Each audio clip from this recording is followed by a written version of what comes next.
Welcome to the NBA 2K G League show. I'm your host, Varun Charya, and welcome to the show.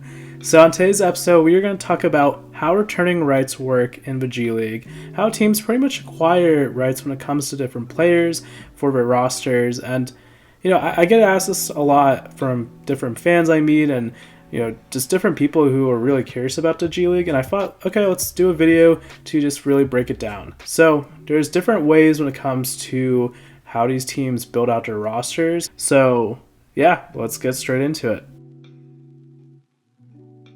So tryouts.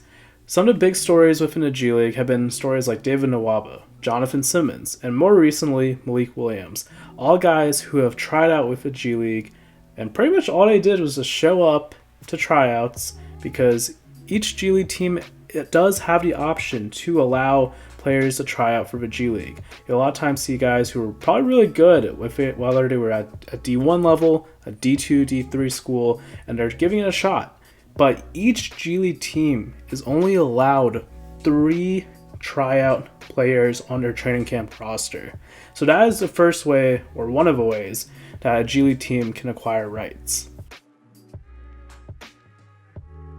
Okay, so you're probably wondering, what is an Exhibit 10 contract? An Exhibit 10 contract is a type of NBA contract where it pretty much allows a player who signs a training camp deal and then spends 60 days with that G League team from that NBA team's affiliate, they get a 50 to 75K bonus, which is really good actually. Especially with how far we've come over the past 10 years. It's pretty cool to see that this is an option for guys to really stick around in the G League. But these Exhibit 10s are really big for how G League teams and GMs acquire rights when it comes to players. If you look at a player like Tyrese Samuel of the Phoenix Suns, he signed an Exhibit 10 with the Phoenix Suns, then he got cut during training camp, but then spent 60 days with the Valley Suns and is now with them as an affiliate player. Now, what's an affiliate player, if you're wondering? Each G League team gets 4 affiliate player spots. So, an affiliate player is typically not necessarily a player who's returning to the G League, but somebody kind of new who might have not technically played in the G League before. So you're going to see a lot of guys who are undrafted, who didn't play necessarily professionally yet. They played in college. You'll also see guys who are probably in the NBA for about 4 or 5 years. They kind of, aren't getting any other offers, and they decide, okay, I'm going to try to make a comeback in the G League. I'm going to play this year in the G League to hope to try to get back on an NBA roster by the end of the year. So you'll see guys like Chuma Okeke, Nasir Little, who sign Exhibit 10 contracts, and when they signed those contracts, they then had their rights go to the Miami Heat's G League team or the New York Knicks G League team. And this only works before the NBA G League season starts. So this really happens more in training camp. You'll see guys then get signed to an Exhibit 10. So that's another way how affiliate player rights work within the G League. So college and former NBA vets. Now let's look at a situation with Jahmi'us Ramsey. So he actually signed an Exhibit 10 contract with the Toronto Raptors, but he actually didn't end up joining the Raptors 905. He rejoined the OKC Blue because they actually won the G League championship in 2024. But because he didn't do that, he then forfeited probably the 50 to 75K bonus and ended up just signing a G League contract to return with the OKC Blue.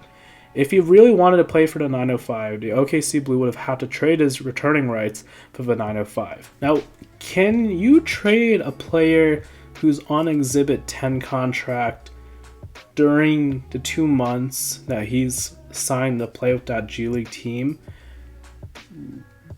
Yes and no. So it's more looked down upon because typically if a G League team trades that player during those 2 months, that G League team still has to pay the salary of that player even for the 2 months. So no matter what, for those 2 months, they are pretty much with that player. So you'll sometimes see some trades happen after the G League Showcase, because that's typically 60 months after they first get acquired, right before training camp. And so that's kind of when you'll start seeing trades happen, because those G League teams don't really have to worry about the salary of that player. So what is a two-way contract? Well, a two-way contract is a type of NBA contract where a player can play up to 50 NBA games and then they have to spend the rest of their time with the G League affiliate. So going back to the rights aspect, what happens if, say, a player gets cut who was on a two-way contract? Can they technically just go back to the G League team? Well, yes and no. So again, I said earlier that each NBA team is allowed 4 affiliate player spots.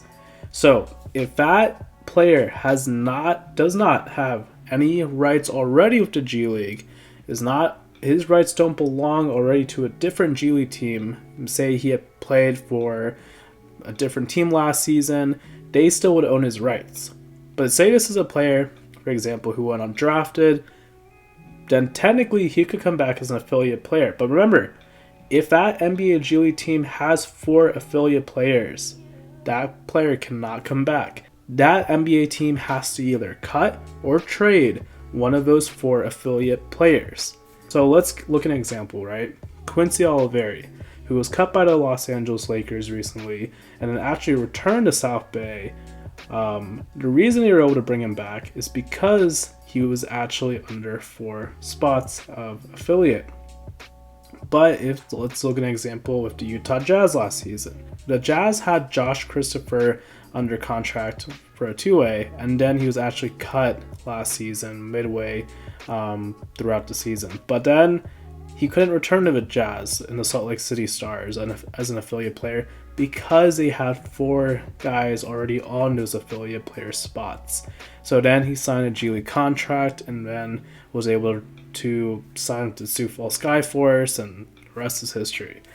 But then what happens if a team decides, you know what, we're not going to bring this guy back? Well, a lot of times that player will sign a G League contract and then probably be on the waiver pool for the team who has probably one of the worst records. They usually get the priority for the waiver pool. And so typically that team can pick up that player. But a lot of times you'll see that if that player is trying to get to a specific G League team that their agent and him are trying to do, well, then they're most likely going to try to trade to that team. And so you'll see that that G League team will trade a pick and maybe some other players' rights to get that player onto their G League team. So if we look at an example of DJ Stewart, who actually played for the Maine Celtics. He played last for Maine in the 2023-24 season. Then he signed a 2-way contract with the Chicago Bulls, and then the situation was, should he return to Maine or try to see if a different G League team would trade for his returning rights? And that latter is what actually happened. Memphis Hustle traded for his rights and then were able to bring him back in the G League. And so that was one way that it actually ended up working out for DJ Stewart. Okay, so why trade a draft pick and the returning rights of a player if you're trying to get this player to your G League team? Well, pretty much the biggest reason is these G League teams don't have control over what these players do after they play for them, after the season ends. So let's look at, for example, Von Dotson with the Capital City Go-Go and Mohamed Gay of the Raptors 905. Now, last season, Mohamed Gay had played for the Raptors 905, and then the Capital City Go-Go wanted to bring him in onto the roster this year. So they traded Von Dotson, who they owned his returning rights because he had left the team last March to go overseas. So G League rights belong with an NBA G League team for 2 seasons. So if Devon Dotson played in the G League last in the 2023-24 season, then the Go-Go would own his rights for the 24 to 25 season and the 25 to 26 season.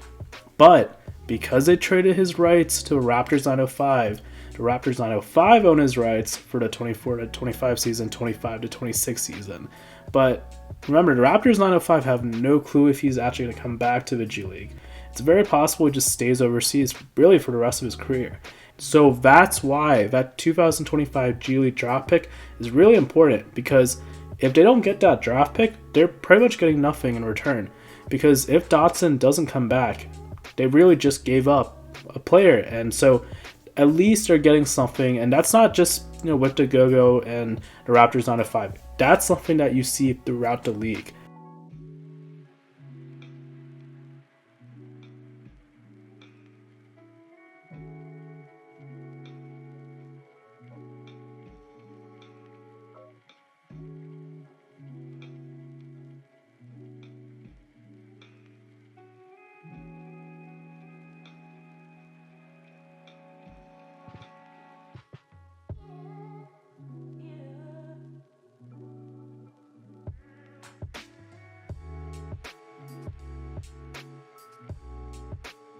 So how long do G League rights last for with a team?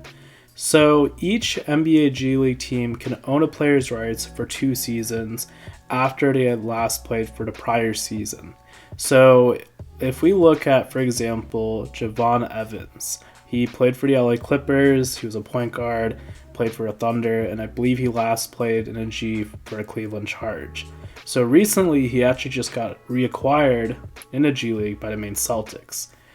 But how did they do that? Because technically he played in the 2001 to 2 season, so his rights should have ended in the 2023 to 24 season. That should have been his last year. But technically, the expansion. So the past 2 years, we've been seeing expansion with the G League. We saw the Rip City Remix, which is the affiliate of Portland Trailblazers, and the Valley Suns, who is the affiliate of the Phoenix Suns. They did an expansion draft, so each NBA G League team could only hold up to 2 players, and then the Valley Suns or the Rip City Remix were able to select about 1 to 2 of those players in their expansion draft. Now, Javon Evans was actually one of those players selected by the Rip City Remix, and so when there is an expansion draft, those pool players that the team selects, they now get their rights for 2 years. So, Javon Evans, his rights now were with the Rip City Remix, starting actually from the 2023 to 24 season and the 2024 to 25 season, but they actually traded his rights to the Maine Celtics in March of 2024. So, that's just something really interesting if I just mention. With expansion, if they ever do drafts, then those players' rights can get extended that way. And so, that's just how. Draft selections. So each year, the G League has their own draft where they typically have 2 rounds, and not every G League team has to select a player in the second round, but a lot of times they will if they're looking for talent. So like the NBA, it's kind of similar where the worst team typically just gets the first pick. And there's no lottery system. It's just the worst team automatically gets the first pick and pretty much goes from there all the way to 30 from worst to best.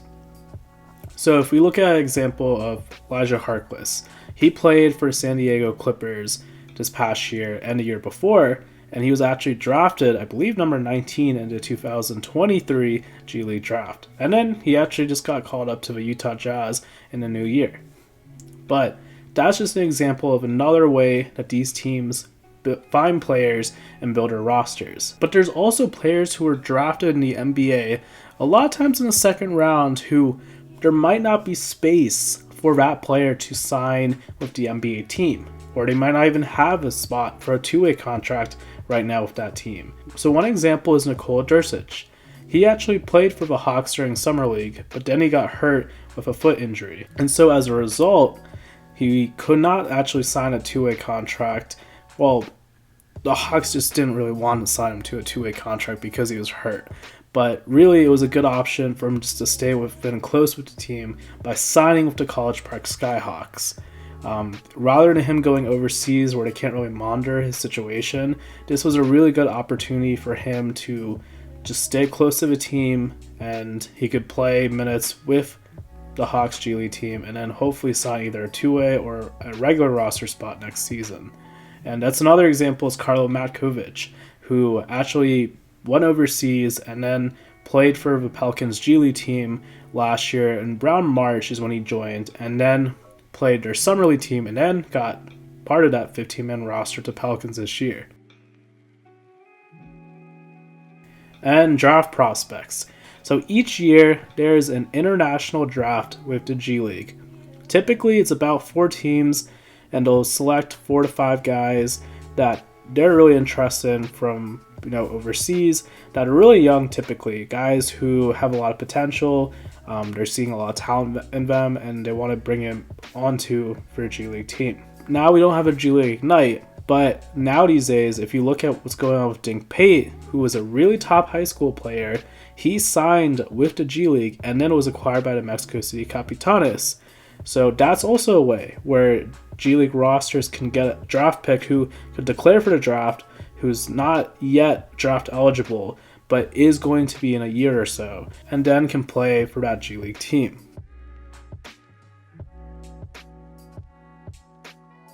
So, and then a really quick thing I'm just going to mention is assignment players. Assignment players are typically guys who are on that 15-man roster in the NBA. Usually guys who are really young in their first or second year, or even their third year, who will then get assigned to the G League and then play with the G League affiliate.